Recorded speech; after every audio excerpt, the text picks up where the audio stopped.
And welcome to the show, guys. Today in this video, we are going to be tackling this basement renovation. Basically, it's a gut. It's from 1974. It's a raised ranch. We're going to explore how well it held up because it was 50 years old now, and what are the weak spots so that we can formulate a plan for building our basement back. But the first thing we got to do is got to jump into this, and we got to rip out all of our subfloor. And I'm kind of curious to know how they built it, because it turns out that this looks like it's 3/4 inch plywood on something. We'll have to figure this out the old-fashioned way. And the best plan for this is to cut this into manageable sections, to set the blade about 3/4 to an inch. Yeah, it's most likely just nailed, okay? With like 100 nails. Yep.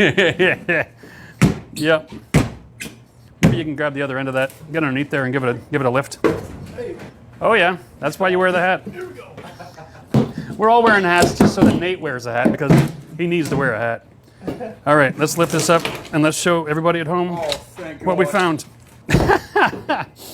So somebody did a whole lot of work here. They've cut down 3/4 inch plywood, nailed it into the ground by hand with concrete nails, and framed each one of these sections of plywood. Now, it's not even all 4x8. There's a bunch of little pieces cut all over the place.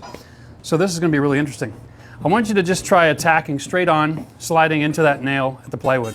Not the middle, right at the nail, yeah. All right, yeah, they're using a 1.5 inch concrete nail. So that probably is the easiest thing to do because it's weight. Wow. Yeah, it'll just pop right off. Down the middle wall here, this whole wall is a structural load.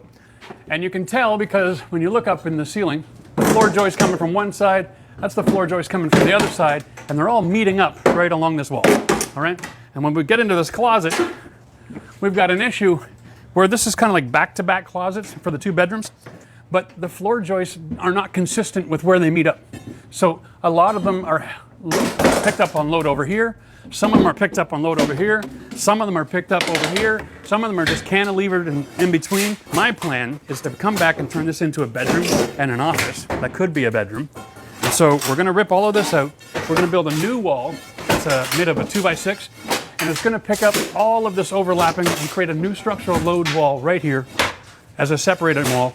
We're gonna go with a 2x6 top and bottom plate, and then we'll stagger the 2x4 so that we don't get sound transfer. We can get sound insulation there as well. It's gonna be a really good design. It's gonna separate the two spaces so that in and down the road can buy this house in real good quiet spaces, okay? And then, yeah, this is just about blood, sweat, and tears today, ladies and gentlemen.